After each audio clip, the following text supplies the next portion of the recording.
Kalimat bagus juga dari Mas Nawi. Satu ketika Khalifah, dalam ceritanya Laila Majnun ini, Khalifah ketemu Laila. Khalifah ini kaget begitu ketemu Laila. Ini Laila ini wajahnya cuma gini aja loh ya.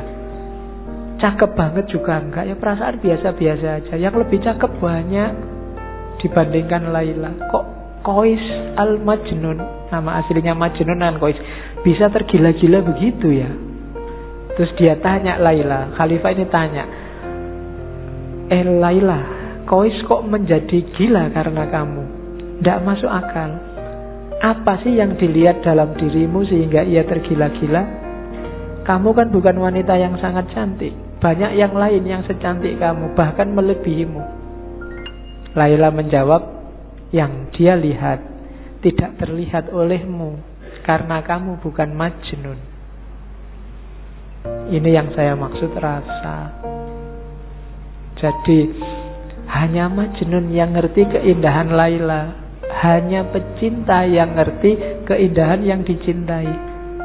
Itu kadang-kadang kamu protes kan, ini loh ada anak cakep dipacari kok gini ya.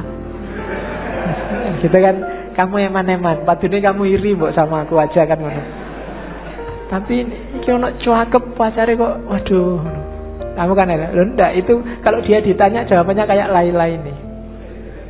Karena engkau bukan dia, dia yang bisa melihat di mana keistimewaannya kok sampai jatuh cinta. Loh kalau orang pikirannya standar, semua yang cakep, semua menganggap cakep, yang jelek semua menganggap jelek, ya yang jelek tidak akan laku.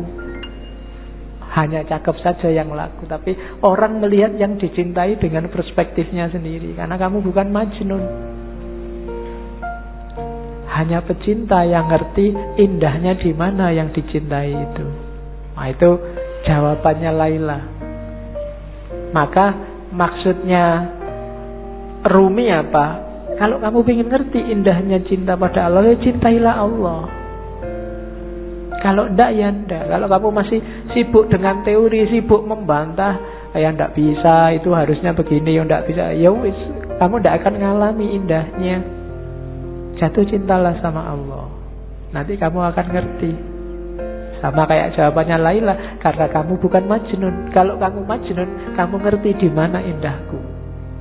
Karena kamu bukan Majnun, ya kamu ndak ngerti. Oke. Nah, ini syair paling terkenal dari Rumi.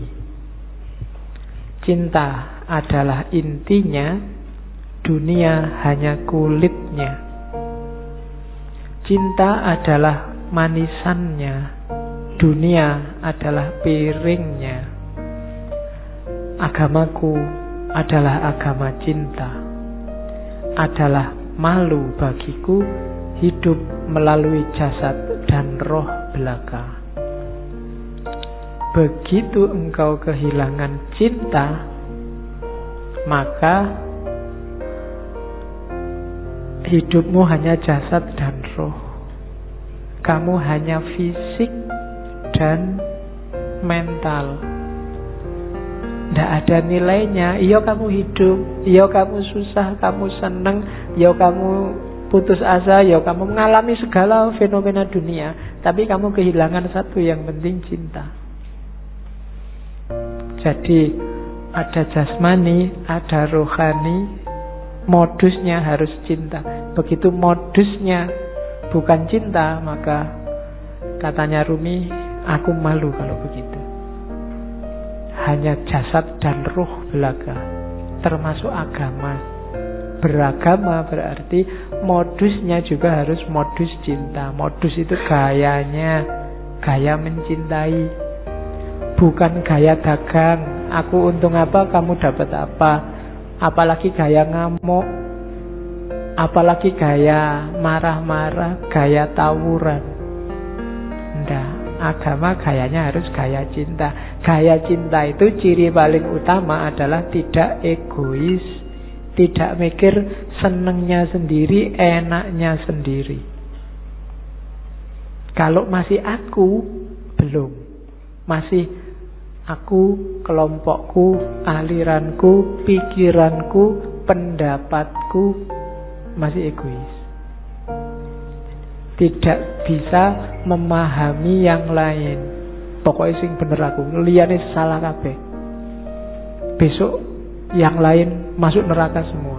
Nah, gaya kayak gini berarti bukan gaya cinta. Ngomongnya jangan, kalau cinta itu aku yang bener sih, menurutku yang bener ini. Yang lain kalau bisa tak ajak semua masuk surga bareng-bareng aku. Bukan yang lain karena kamu banyak bid'ahnya kamu masuk neraka sekarang. Enggak begitu. Aku pingin aku dan kamu masuk surga. Ayo kita masuk surga bareng-bareng, menuju Allah bareng-bareng. Ini beragama gaya cinta, bukan beragama yang egois.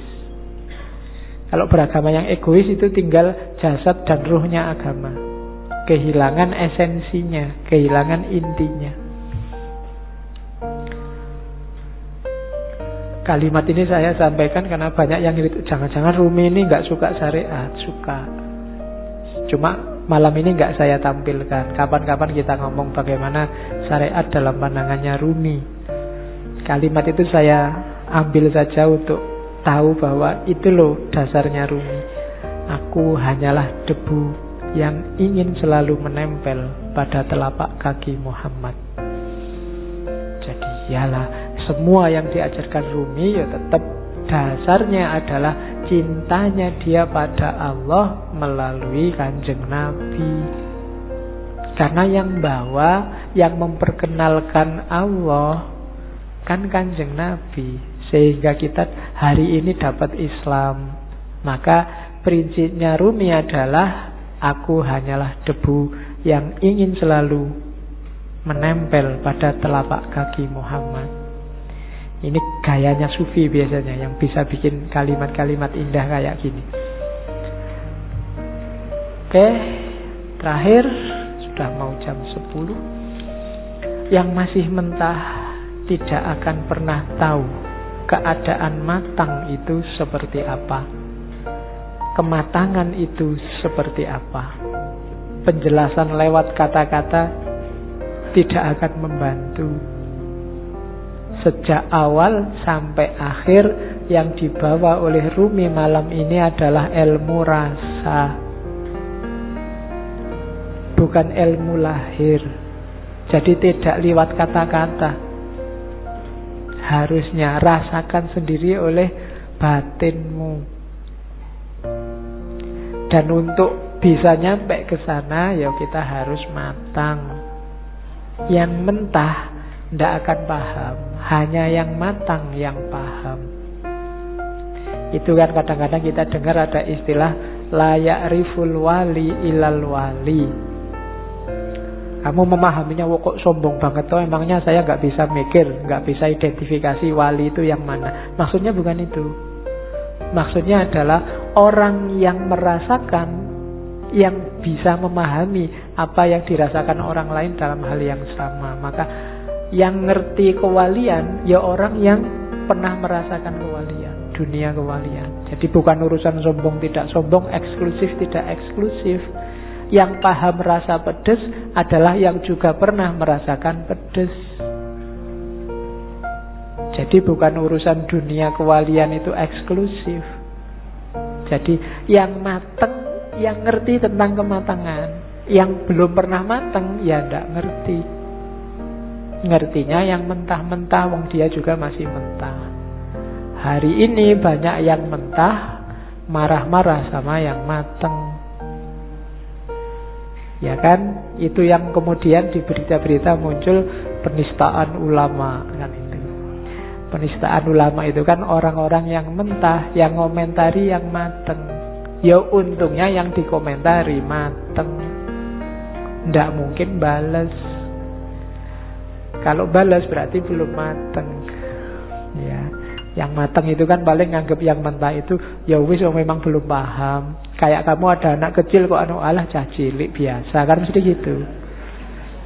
Sama kayak Nabi waktu dilempari di Taif kan Nabi ngerti. Loh itu memang orang belum mateng, belum jadi, belum ngerti. Maka Nabi tidak balas marah meskipun Jibril datang. Nabi tak belain yuk kalau marah ndak. Malah didoakan semoga mereka dapat hidayah. Itu bedanya mateng dan tidak mateng.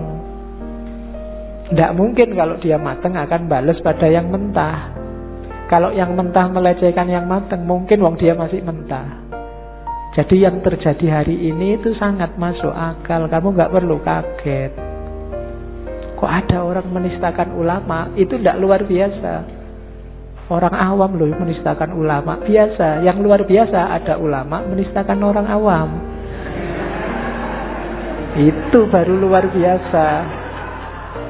Perlu dipertanyakan keulamaannya. Jadi kamu tidak perlu kaget.